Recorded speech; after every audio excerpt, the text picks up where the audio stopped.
বিসমিল্লাহির রহমানির রহিম। আসসালামু আলাইকুম।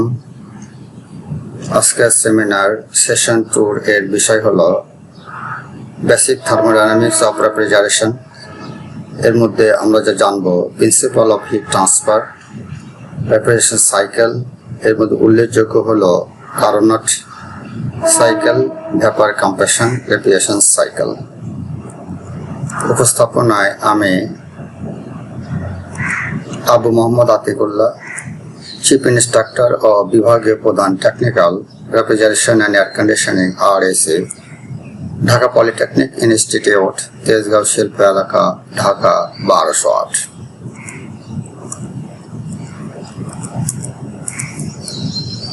এই সেমিনার শেষে আমরা যা জানতে পারবো বেসিক থার্মোডাইনামিক্স অফ রেফ্রিজারেশন। এর মধ্যে উল্লেখযোগ্য হলো principles of heat transfer, refrigeration cycle, Carnot cycle, vapour compression, refrigeration cycle. Basic thermodynamics জিনিসটা কি বা মৌলিক তাপ গতিবিদ্যা বলতে কি বোঝায়? তাপ গতিবিদ্যা হলো একটি সিস্টেমের মধ্যে তাপ, কাজ, তাপমাত্রা বা টেম্পারেচার এবং শক্তির মধ্যে সম্পর্কের অধ্যয়ন। এটি একটি সিস্টেমের মধ্যে শক্তি কিভাবে পরিবর্তিত হয়, সেই সিস্টেমটিকে কার্যকর কাজ সম্পাদন করতে পারে কিনা এবং সিস্টেমগুলির মধ্যে শক্তি স্থানান্তরের উপর আলোকপাত করে। তাপ গতিবিদ্যার আইনগুলো এই শক্তি রূপান্তরগুলোকে নিয়ন্ত্রণ করে। থার্মোডাইনামিক্স বা তাপ গতিবিদ্যা মূলত তিনটি অংশে কাজ করে। এটা হচ্ছে আইসোলেটেড বাউন্ডারি, এর মধ্যে আছে সিস্টেম, সারাউন্ডিংস, ওয়ার্ক এবং হেড।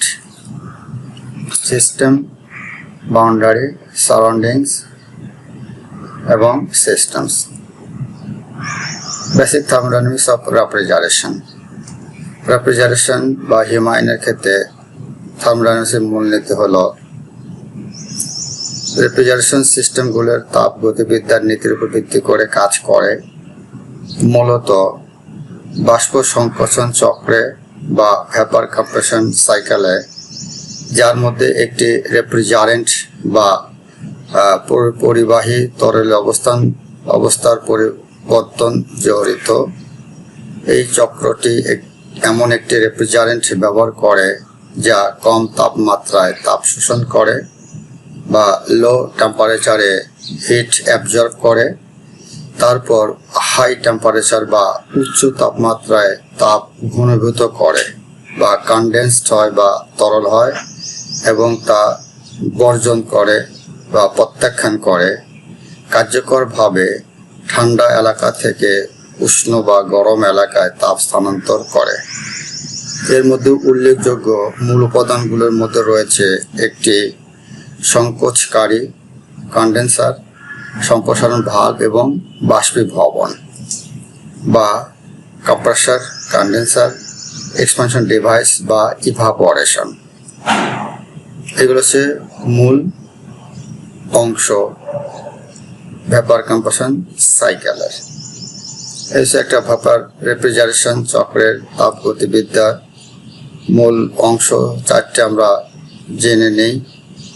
এক নম্বর হচ্ছে ইভাপোরেশন, কম্প্রেশন, কন্ডেনসেশন, এক্সপানসেশন। এই চারটি অংশ এখানে আছে, দেখা যায়। কম্প্রেসর, কন্ডেন্সার, এক্সপানশন ডিভাইসের কাজ এবং evaporation. Compressor, condenser, expansion device, evaporator, এই চারটেই যে কাজগুলো করে, কম্প্রেসর করে কম্প্রেশন, ইভাপোরেটর করে ইভাপোরেশন, কন্ডেন্সার করে কন্ডেনসেশন এবং এক্সপানশন ভালভের কাজ হলো এক্সপানসেশন করা। হিউম্যান চক্র, যা তাপ পাম্প বা হিট পাম্প নামে পরিচিত, একটি তাপ গতিবিদ্যা প্রক্রিয়া যা তাপকে ঠান্ডা এলাকা থেকে উষ্ণ বা গরম এলাকায় স্থানান্তর করে। সাধারণত একটি রেফ্রিজারেন্ট ব্যবহার করে। এই চক্রে চারটি মূল প্রক্রিয়া আমরা পূর্বে জেনেছি: বাষ্পীভবন বা ইভাপোরেশন, সংকোচন বা কম্প্রেশন, ঘনীভবন বা কনডেনসেশন এবং প্রসারণ বা এক্সপানসেশন। এখন আমরা চিত্র থেকে একটু দেখে নেই। কম্প্রেসর, এটা হচ্ছে হাই প্রেশার সুপারহিটেড গ্যাস প্রেরণ করে কন্ডেন্সারে। কন্ডেন্সার হাই প্রেশার সুপারহিটেড ভ্যাপারে তাপ বর্জন করে। এরপরে উক্ত রেফ্রিজারেন্ট বা হিমায়ক হাই প্রেশার সাবকুল লিকুইডে পরিণত হয়ে এক্সপানশন ডিভাইসে এসে সেখান থেকে লো প্রেশার সাবকুল লিকুইড হয়ে ইভাপোরেটরে প্রবেশ করে লো প্রেশার স্যাচুরেটেড ভ্যাপারে। ইভাপোরেটর ঠান্ডা হওয়ার পরে এর মধ্যে যে প্রোডাক্ট বা বস্তু থাকে এখান থেকে এইগুলো হিট অ্যাবজর্ব করে লো প্রেশার সুপারহিটেড গ্যাসে রূপান্তরিত হয়ে পুনরায় কম্প্রেসরে প্রবেশ করে। তাহলে এখানে যে রেফ্রিজারেন্ট বা প্রবাহী ইউজ করা হয় সেটা হচ্ছে কয়টা স্টেজে হয়: হাই প্রেশারে সুপারহিটেড ভ্যাপরে, প্রথমে গ্যাসেস, তারপর ভ্যাপরে, high pressure subcool liquid, low pressure subcool liquid, low pressure saturated vapour, low pressure superheated gases. এই চক্র আমরা দেখলাম পর্যায়ক্রমে। এরপরে আরো কিছু আছে, যে একটা ভ্যাপার কম্প্রেশন রেফ্রিজারেশন সাইকেলের মৌলিক বাষ্প সংকোচন চক্রের চারটি উপাদান প্রয়োজন। একটি হলো সংকোচকারী কন্ডেন্সার, এক্সপানশন ভালভ এবং বাষ্পীভবনকারী। সংকোচকারী সাধারণত একটি বৈদ্যুতিক মোটর বা ইলেকট্রিক মোটর দ্বারা চালিত, যা কাজটি প্রদান করে, যাকে ডাব্লিউ দ্বারা প্রকাশ করা হয়েছে। এই ডাব্লিউ এই কম্প্রেসরটাকে একটি ইলেকট্রিক মোটর দ্বারা নিয়ন্ত্রিত হয়। রেফ্রিজারেন্টকে উচ্চ চাপ এবং উচ্চ তাপমাত্রায় সংকুচিত করে। উক্ত motor high high temperature and প্রেসারে সংকুচিত করে হট গ্যাস লাইনের মাধ্যমে কন্ডেন্সারে প্রেরিত হয়। এরপর রেফ্রিজারেন্টটি কন্ডেন্সারে প্রবাহিত হয়, যা একটি তাপ এক্সচেঞ্জার, যেখানে QH বা হিট এক্সচেঞ্জার এখানে আছে, বা কন্ডেন্সার পরিবেশে বাতাস অথবা পানি শীতলীকরণের মাধ্যমে ঠান্ডা হয়। উক্ত রেফ্রিজারেন্ট ঠান্ডা হয় এ তাপ বর্জন করে, ফলে রেফ্রিজারেন্টটি তরলে ঘনীভূত হয়। এরপর গরম তরল রেফ্রিজারেন্টটি একটি সম্প্রসারণ ভালভের মধ্যে দিয়ে যায়, যেখানে রেফ্রিজারেন্টটি নিম্ন চাপ এবং নিম্ন তাপমাত্রায় প্রসারিত হয়। ঠান্ডা রেফ্রিজারেন্টটি এরপর আরেকটি তাপ এক্সচেঞ্জারের মধ্যে দিয়ে প্রবাহিত হয়, যাকে বাষ্পীভবন বলে, যেখানে এটি QL শোষণ করে এবং সংকোচকারীতে ফিরে যাওয়ার পথে বাষ্পে পরিণত হয়। তাহলে আমাদের হিট এক্সচেঞ্জার দুটো, এটা হচ্ছে QH এবং QL। কন্ডেন্সার একটা, ইভাপোরেটর একটা। কন্ডেন্সারে তাপ বর্জন করে তরলে রূপান্তরিত হয়, ইভাপোরেটরে তাপ গ্রহণ করে বাষ্পে পরিণত হয়। এটা হচ্ছে সাকশন লাইন, ডিসচার্জ লাইন। সিস্টেমের চারপাশে তার সার্কিটের সময় বা পুরো চক্রটা কমপ্লিট করার সময় রেফ্রিজারেন্টটি বাষ্পীভবনকারীতে তাপ গ্রহণ করে এবং কন্ডেন্সারে সেই তাপ কম্প্রেসর দ্বারা যোগ করা শক্তি সহ বর্জন করে। এটা হচ্ছে একটা কার্নোট সাইকেলের চিত্র। কার্নোট সাইকেল, এটা হচ্ছে আমাদের রেফ্রিজারেশন সাইকেল। এটা হচ্ছে কার্নোট সাইকেল 1 2 3 4 1। প্রথমে এটা হচ্ছে প্রেসার কনস্ট্যান্ট, 1 2 প্রেসার কনস্ট্যান্ট এবং 3 4 এ প্রেসার কনস্ট্যান্ট। এটা হচ্ছে পিভি ডায়াগ্রাম যাকে বলা হয়। নিচে আমরা আরো বিস্তারিত জানতে পারবো। প্রেসার এবং ভলিউম। প্রেসার ভলিউম মানে এই V1, V4, V2, V3। এই পাশে আছে উপরে P3 এবং P4। উপরের অংশ হচ্ছে P1 সমান সমান P2। 1, 2 এর ক্ষেত্রে প্রেসার কনস্ট্যান্ট বা চাপ স্থির। 3, 4 এ চাপ স্থির। রেফ্রিজারেশন সাইকেলের কারণের ভ্যাপার কম্প্রেশন। এটা হচ্ছে একটা রেফ্রিজারেশন সাইকেল। এই ক্ষেত্রে এখানে আমাদের TA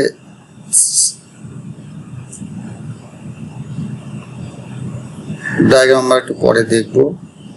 entropy diagram, pH diagram, pressure, enthalpy, TH temperature, entropy. এটা হচ্ছে বেসিক ভ্যাপার কম্প্রেশন রেফ্রিজারেশন সাইকেলের কম্প্রেসর, কন্ডেন্সার, এক্সপানশন ডিভাইস এবং ইভাপোরেটর। মানে ইভাপোরেটর, কম্প্রেসর, কন্ডেন্সার, প্রিকুলার, একটা প্রিকুলার ব্যবহৃত হয়েছে পিসি। আর কিউ হচ্ছে hit transfer rate, workload, throttle valve বা এক্সপানশন ডিভাইস হিসেবে কাজ করে। ক্যাপিলারি টিউব বা এক্সপানশন ডিভাইস। বিভিন্ন আমরা ডায়াগ্রাম দেখতে পারি এই কারণের সাইকেলের ক্ষেত্রে। একটা পিভি এবং একটা TH। রেফ্রিজারেশন সাইকেলের কারণের চিত্র আমরা আরো ডিটেলস দেখব। এরপরে প্রিন্সিপাল অফ হিট ট্রান্সফার। তাপ স্থানান্তর 3টি প্রাথমিক প্রক্রিয়ার মাধ্যমে ঘটে। এর মধ্যে উল্লেখযোগ্য হল পরিবাহী, পরিচলন এবং বিকিরণ।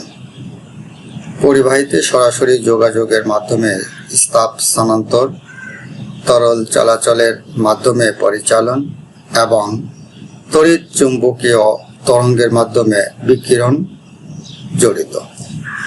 চিত্র আমরা একসঙ্গে দেখে নেই। এটা হচ্ছে পরিবহনের চিত্র, পরিচলন এবং বিকিরণ। এই সম্পর্কে বিস্তারিত আমরা একটু পরে দেখি। এর মধ্যে উল্লেখযোগ্য হলো 1 নম্বর পরিবহন বা কন্ডাকশন। পরিবহন বা কন্ডাকশন জিনিসটা কি? তাপ একটি বস্তুর এক অংশ থেকে আরেক অংশে বা দুটি স্পর্শরত বস্তুর মধ্যে সরাসরি কণাগুলোর মাধ্যমে স্থানান্তরিত হয়। যেমন লোহার রডের এক প্রান্ত গরম করলে অন্য প্রান্ত গরম হয়ে যায়, যা আমরা এই চিত্রের মাধ্যমে দেখতে পাই। এটা হচ্ছে একটা তাপের উৎস বা মোমবাতি যদি হয়, উপরে যদি কোনো এই শিখার উপরে যদি আমরা লোহা একটা ধরি, তাহলে দেখা যাবে যে এই প্রথম থেকে আস্তে আস্তে আস্তে হিটটা উপরের দিকে যাবে। এইটাই হচ্ছে পরিবহনের পদ্ধতি। বা একটা গরম পানির মধ্যে যদি আমি একটা লৌহ দণ্ড দিই, তাহলে এখান থেকে তাপটা আস্তে আস্তে উপরের দিকে উঠবে। এগুলো একটা পরিবহন। তারপর হচ্ছে কনভেকশন বা পরিচলন। পরিচলন প্রক্রিয়ার জিনিসটা কি? তরল বা গ্যাসের মাধ্যমে তাপ স্থানান্তর হয় যখন সেই তরল বা গ্যাস নিজেই চলাচল করে। যেমন পানির পাত্র চুলায় রাখলে নিচের দিকে পানি গরম হয়ে উপরে উঠে যায়। এখন এই ক্ষেত্রে আমাদের যে পানির গরম অণু হচ্ছে এই লাল অংশগুলো, আর পানির ঠান্ডা অণু হচ্ছে এই নীল অংশগুলো। যখন একটি কেটলির মধ্যে আমরা পানি হিট প্রয়োগ করব, তাহলে কি হবে? পর্যায়ক্রমে পানিটাকে গরম করে উপরে ঘুরবে। এটা হচ্ছে পরিচলন। এইভাবেই এটার ভিতরে পানিটার সমস্ত অংশ গরম হয়। এরপরে নাম্বার 3, রেডিয়েশন বা বিকিরণ। রেডিয়েশন বা বিকিরণ হলো তাপ সরাসরি এক বস্তু থেকে আর এক বস্তুতে ইলেকট্রোম্যাগনেটিক তরঙ্গের মাধ্যমে স্থানান্তরিত হয়।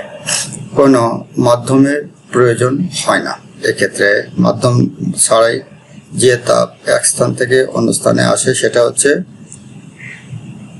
বিকিরণ। যেমন সূর্য থেকে পৃথিবীতে তাপ আসা, সূর্য থেকে সান বিভিন্ন মাধ্যম ছাড়া ইলেকট্রোম্যাগনেটিক তরঙ্গের মাধ্যমে পৃথিবীতে আপতিত হয়।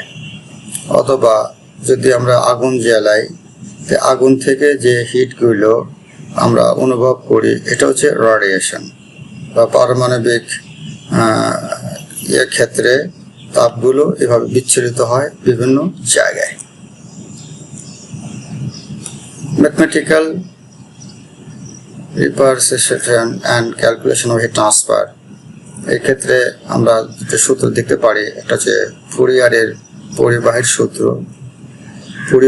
ফুরিয়ারের পরিবাহী সূত্র হলো কিউ সমান সমান lambda A into DT by DX. এখানে Q is the heat transfer rate ওয়াটে এবং lambda is the thermal conductivity of the material watt per meter degree Kelvin. It is the area through which heat is flowed বর্গমিটারে এবং dt by dx হলো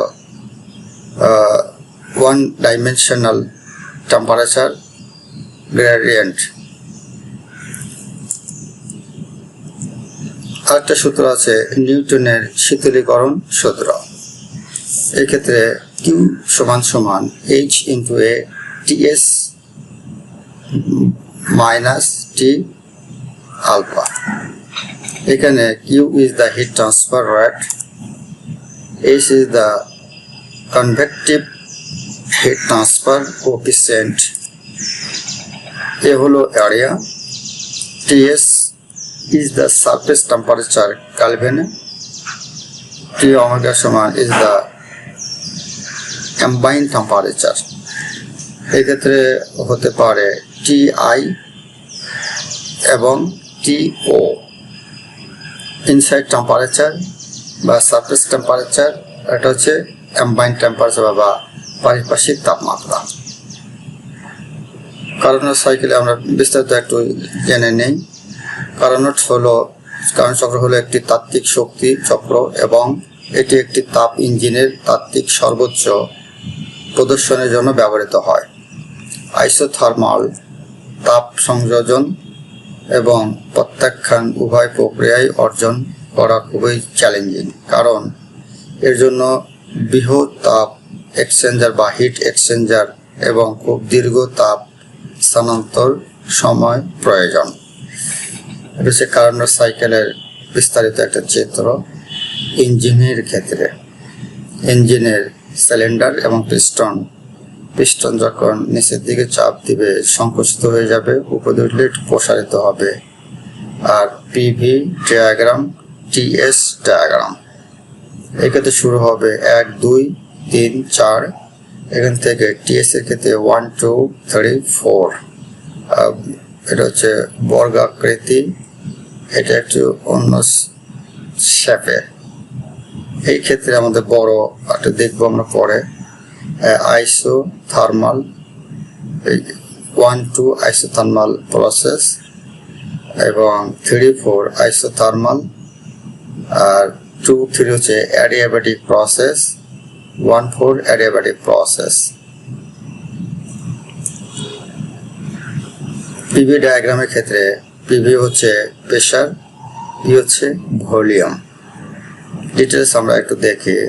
isothermal 1 2 isothermal এবং 2 3 হচ্ছে adiabatic process, 3 4 হচ্ছে isothermal process এবং 4 1 হলো adiabatic process. এক্ষেত্রে আমাদের একটু দেখি 1 2 3 4 চারটে প্রক্রিয়া এক্ষেত্রে কাজ করে। তার মধ্যে উল্লেখযোগ্য হলো 2টা আইসোথার্মাল প্রসেস এবং অ্যাডিয়াব্যাটিক প্রসেস। T1 সমান সমান T2। T1 এই ক্ষেত্রে আসবে হচ্ছে সমান সমান টি হাই, T3 এবং T4 হলো এক্ষেত্রে টেম্পারেচার লো মানে যখন আমাদের প্রেশারটা কমে যাবে, প্রেশার কমা মানে বাম দিকে আসবে, এক্ষেত্রে টেম্পারেচারটা কমে যাবে। এটি বোঝানো হয়েছে যে T3 সমান সমান T4 লো টেম্পারেচার এবং T1 সমান সমান T2 হচ্ছে হাই টেম্পারেচার।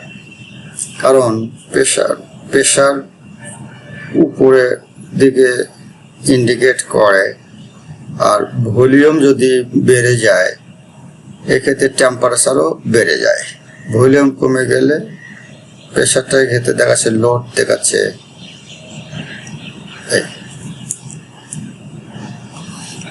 এখান থেকে একটু ডিটেলস আমরা দেখতে পারি isothermal expansion, adiabatic expansion, isothermal compression, adiabatic compression. এগুলো একটু ডিটেলস জানার দরকার যে আইসোথার্মাল জিনিসটা কি, অ্যাডিয়াব্যাটিক জিনিসটা কি। Process 1 to 2, process 2 to 3, process 3 to 4, process 4 to 1। এখান থেকে আমরা একটু জানি PV pressure, volume, TS temperature, entropy. আমরা পূর্বে একটু দেখতে পেরেছি যে 1 2 3 4 এটা হচ্ছে পিভি ডায়াগ্রামের চিত্র। এই প্রসেসগুলো এই সিলিন্ডার, পিস্টন এবং গ্যাস কম্প্রেসড করার পদ্ধতি দেখানো হয়েছে। 1 থেকে 2 পর্যন্ত এই প্রসেস,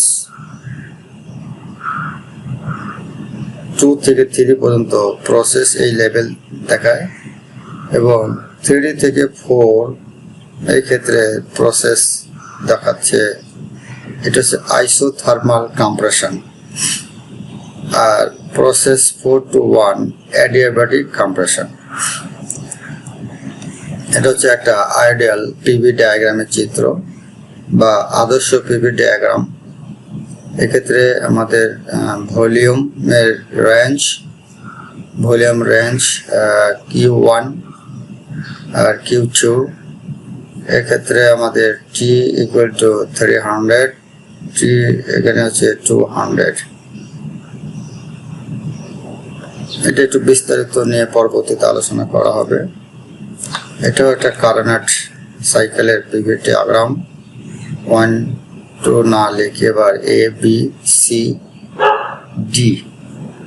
এই ক্ষেত্রে এর পজিশনে P1 V1 T1 মানে, আর বির ক্ষেত্রে P2 V2 T1, সির ক্ষেত্রে P3 V3 T2, আর ডির ক্ষেত্রে P4 V4 এবং T2। প্রসেসগুলো আইসোথার্মাল এক্সপানশন প্রসেস, এই ক্ষেত্রে হচ্ছে T1 এর ক্ষেত্রে, আর অ্যাডিয়াব্যাটিক এক্সপানশন, আইসোথার্মাল কম্প্রেশন, আর এক্ষেত্রে হচ্ছে অ্যাডিয়াব্যাটিক কম্প্রেশন। মানে আইসোথার্মাল এক্সপান্ড করবে, ভলিউম যখন বেড়ে যাবে এক্সপানশন, আর ভলিউম বাড়ছে সাথে প্রেশার কমছে অ্যাডিয়াব্যাটিক এক্সপানশন। এরপরে ভলিউম কমছে, প্রেশার বাড়ছে আইসোথার্মাল কম্প্রেশন, আর ভলিউম কমছে, প্রেশার বাড়ছে অ্যাডিয়াব্যাটিক কম্প্রেশন। উপরের দিকে ওঠা হচ্ছে প্রেশার বেড়ে যাওয়া এবং বাম সাইডে যত যাবে তত হচ্ছে ভলিউমটা কমে যাওয়া। এইটা হচ্ছে জিরো পজিশন, EF GH। এটা আমরা 1 2 3 4 দেখাতে পারি। একটা কার্নোট সাইকেলের চিত্র। এখানে দুটি চিত্র আছে, এটা কার্নোট সাইকেল, একটা auto cycle. Energy gap, excited state population কিভাবে বোঝায় এটা, 2 না লিখে 1 A B C D। WW এক্ষেত্রে হচ্ছে QH এবং QC। তাহলে 1 থেকে 2 হলো আইসোথার্মাল এক্সপানশন, 2 থেকে 3 হচ্ছে অ্যাডিয়াবেটিক এক্সপানশন, 3 থেকে 4 হচ্ছে আইসোথার্মাল কম্প্রেশন, 4 থেকে 1 হচ্ছে অ্যাডিয়াবেটিক কম্প্রেশন। এই পদ্ধতিগুলো একই জিনিস বারবার একটু বিস্তারিত আকারে দেখানো হয়েছে। আর if thanks any question you can find me at, এই অনেক বিষয় সম্পর্কে যদি কোনো প্রশ্ন থাকে তাহলে এই ইমেলে যোগাযোগ করবেন। পরিশেষে ধন্যবাদ সকলকে। Thank you for all. ধন্যবাদ।